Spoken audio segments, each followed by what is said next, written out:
وقال تبارك وتعالى في شأن حبيبه إن الله وملائكته يصلون على النبي يا أيها الذين آمنوا صلوا عليه وسلموا تسليما اللهم صل على سيدنا ومولانا محمد وعلى آل سيدنا ومولانا محمد وآله وبارك وسلم. الحمدللہ جب نبی کریم صلی اللہ علیہ وسلم کی ولادت باسعادت کا موقع آتا ہے تو ہر صاحب ایمان خوش ہوتا ہے، کیونکہ یہ ایک فطری تقاضا بھی ہے. آپ کے ہاں بیٹے کی ولادت ہو تو خوشی ہوتی ہے، تو جب 1 سال ہو جائے جس کو آپ پھر سالگرہ مناتے ہیں، برتھ ڈے مناتے ہیں، پھر خوشی ہوتی ہے کہ 1 سال ہو گیا.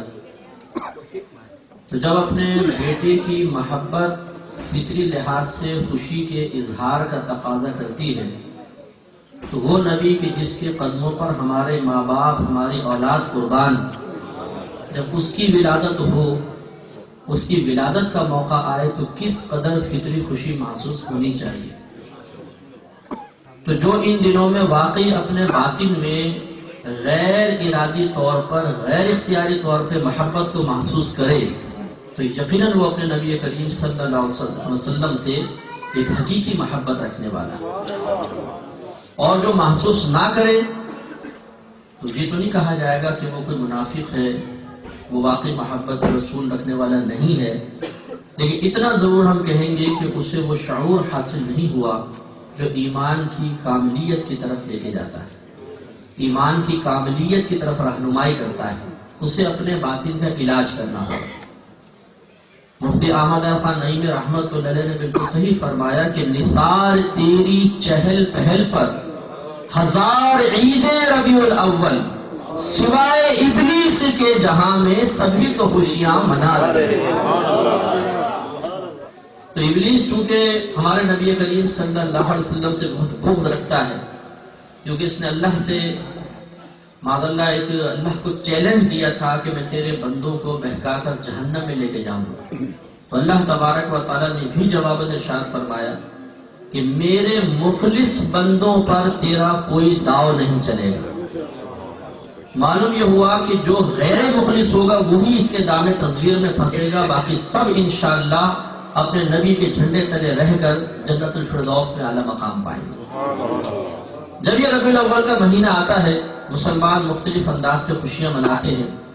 یہ خوشیاں منانا کوئی غیر شرعی یا اپنے جوش عقیدت کا نتیجہ نہیں ہے، بلکہ یہ قرآن کے حکم پر عمل پیرا ہونے کی ایک صورت ہے. اللہ تبارک و تعالی نے ارشاد فرمایا وَأَمَّا بِنِعْمَةِ رَبِّكَ فَحَدِّثْ، اور بہرحال اپنے رب کی نعمت کا فحدث تو خوب چرچا کرو. تحدیث آپ نے لفظ سنا ہوگا جی، میں تحدیث نعمت کے طور پہ یہ بات کہہ رہا ہوں.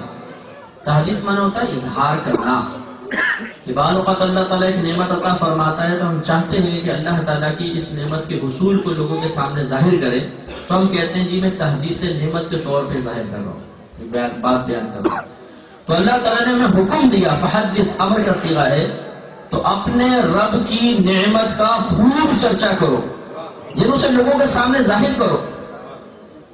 اب آپ بتائیے دیانتداری کے ساتھ کہ صحت بھی ایک نعمت ہے، آنکھیں، ہاتھ، پیر، ملک، ماں باپ، بیوی بچے، دولت، کاروبار اور بہت ساری نعمتیں، یہ تمام نعمتیں ایک طرف رکھیں اور نبی کریم صلی اللہ علیہ وسلم کی نعمت کو ایک جانب رکھیں. بڑی نعمت کون سی؟ سرکار صلی اللہ علیہ وسلم کا مل جانا، کیونکہ آپ کے قدموں کی برکت سے ایمان ملا، آپ کے صدقے میں قرآن ملا، اور حقیقتاً اللہ تعالیٰ یعنی رحمان کی پہچان بھی آپ کے صدقے سے ہوئی. اللہ تعالیٰ محتاج نہیں، چاہتا تو براہ راست ہر دل میں الہام فرماتا کہ تمہارا ایک رب موجود ہے، اس پر ایمان لاؤ، اور ایمان لانے کے یہ تقاضے ہیں. لیکن اللہ تعالیٰ کی عادت کریمہ ہے کہ وہ اپنے کام کے لیے بھی وسیلہ قائم فرماتا ہے. اس نے اپنی پہچان کروانے کے لیے اپنے حبیب کو وسیلہ بنایا، اور ہمارے نبی نے بتایا کہ تمہارا ایک رب ہے، اس پر ایمان لے آؤ. ہم نے نہ اپنے اللہ کو دیکھا، نہ اس کی کوئی آواز ہے کہ ہم سنیں، نہ ہم نے اللہ تبارک و تعالیٰ سے کوئی براہ راست رابطہ کیا، بلکہ ہمارے نبی نے کہا تمہارا ایک رب ہے، اس پر ایمان لاؤ. ہم نے کہا آمنا صدقنا. تو ہمارے نبی کے قدموں کی برکت سے ہمیں رب ملا، اور جب رب بھی مل گیا، قرآن ملا، ایمان ملا، جس مسلمان کے اندر یہ چیزیں جمع ہو جائیں، جس مسلمان کو چیزیں حاصل ہو جائیں، وہی جنت میں جائے گا.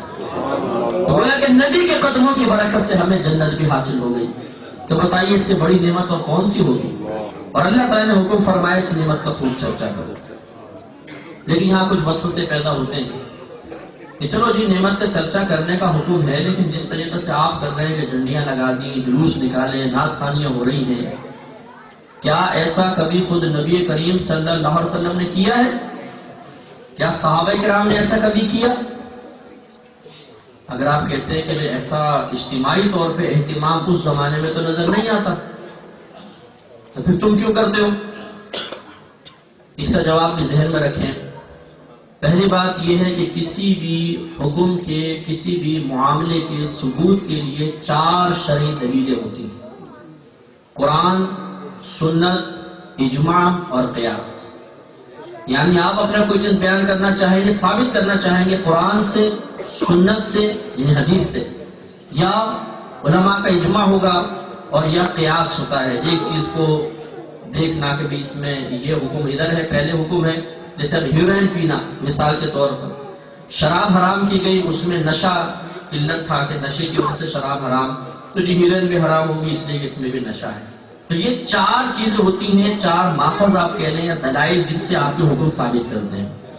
تو پہلی بات تو یہ کہ یہ مطالبہ ہی غلط ہے کہ پہلے یہ دکھاؤ کہ اللہ کے نبی نے یا صحابہ کرام نے یہ کیا کہ نہیں کیا، کیونکہ نہ یہ قرآن، نہ سنت، نہ اجماع، نہ قیاس. چلیں بالفرض اگر آپ کا یہ مطالبہ مان لیا جائے کہ پہلے یہ دکھائیے کہ کیا نبی نے ایسا کیا، کیا صحابہ نے ایسا کیا، تو ہم آپ سے پوچھتے ہیں کہ اگر یہی ضابطہ بنا لیا جائے کہ پہلے جو عمل نبی نے کیا ہو یا صحابہ نے کیا یا انہوں نے کرنے کا حکم دیا وہ جائز، باقی سب ناجائز، تو بتائیے کہ نبی کرنے کبھی بریانی کھائی تھی، آئس کریم کھائی ہو، چاکلیٹس کھائی ہو، کوئی ڈرنک کی پیا ہو، یہ پیپسی، کوک وغیرہ کچھ؟ جیسے آپ نے ٹوپیاں پہن رکھی ہیں ایسے ٹوپی پہنی ہو، جو آپ نے کوٹ پہن رکھے ہیں ایسے کوٹ پہنے ہو، کبھی سرکار نے مائک پر بیان کیا ہو، صحابہ نے اسپیکر کی آواز پہ سنا ہو، ایسے کارپیٹس میں بیٹھے ہو، ایسی مسجدیں پکی بنائی ہوں، تو پھر یہ سب جائز کیسے ہو گیا؟ یعنی جب بریانی سامنے آئے تو پھر نہیں پوچھے کہ سرکار نے کھائی تھی کہ نہیں کھائی تھی، صحابہ نے کھائی تھی نہیں کھائی، ماشاءاللہ بسم اللہ بسم اللہ. اور جب میلاد کی باری آئے تو نہیں ثابت کر کے پہلے بتائیے کہ سرکار نے میلاد منائی تھی، اس کو حکم دیا تھا. یہ تو ضابطے غلط ہے. میں آپ کو چند مثالیں دیتا ہوں کہ چلے آپ یہ کہیں گے دنیاوی مثالیں، میں دینی مثالیں آپ کو دیتا ہوں. یہ جو آپ کی مسجد پہ ممبر اور یہ محراب، گنبد، مینار بنتے ہیں، یہ سرکار کے زمانے میں نہیں تھے، صحابہ کرام کے دور میں نہیں تھے. سیدھے چکور عمارت بنتی تھی جیسے کمرہ ہوتا ہے، روم ہوتا ہے. باہر سے جب لوگ مسافر آتے تھے تو انہیں مسجد کی تلاش میں بڑی دقت پیش آتی تھی. تو پھر علماء نے اس پہ اتفاق کیا کہ کوئی ایک اللہ کے گھر کی ایسی شناخت ہونی چاہیے کہ دور سے دیکھ کر وہ سب سے ممتاز نظر آئے. بعض اوقات ایسا بھی ہوتا تھا کہ بے ادبی ہو جاتی تھی، ایک عام سی عمارت نظر آ رہی ہے، بے ادبی ہو گئی، تو پھر کوئی ادب کی ایسی علامت ہونی چاہیے کہ آدمی وہاں سے گزرتے ہوئے احتیاط کرے، کوئی بے ادبی والا کام نہ کرے. تو پھر یہ مینار اور گنبد ایجاد ہوئے. محراب جو ہے حضرت عمر بن عبد العزیز کی ایجاد، اس سے پہلے محراب بھی نہیں تھی. شاید آپ کو حیرت ہوگی کہ قرآن جس طرح آج ہے اتنی ہی ضخامت میں نازل ہوا تھا، اس کا انکار نہیں، لیکن اس کو 30 سپاروں میں ڈیوائیڈ کرنا یہ اللہ کی طرف سے نہیں تھا. اعلیٰ حضرت امام اہل سنت رحمۃ اللہ علیہ جیسے بڑے محقق سے سوال ہوا کہ قرآن کے سپاروں کو، یہ قرآن کو 30 سپاروں میں کس نے تقسیم کیا؟ کیونکہ ہم یہ دیکھتے ہیں کہ بعض اوقات ایک سپارہ ختم ہوتا ہے، سورت کی صرف ایک آیت اگلے سپارے میں ہے، اسے پہلے میں لے آتے تو اچھا تھا. یہ کس نے 30 سپاروں میں تقسیم کیا؟ یہ محقق اعظم جواب دیتا ہے کہ یہ کسی نامعلوم شخص کا کارنامہ ہے. یعنی پتہ ہی نہیں کہ کس نے قرآن کو 30 سپاروں میں تقسیم کیا.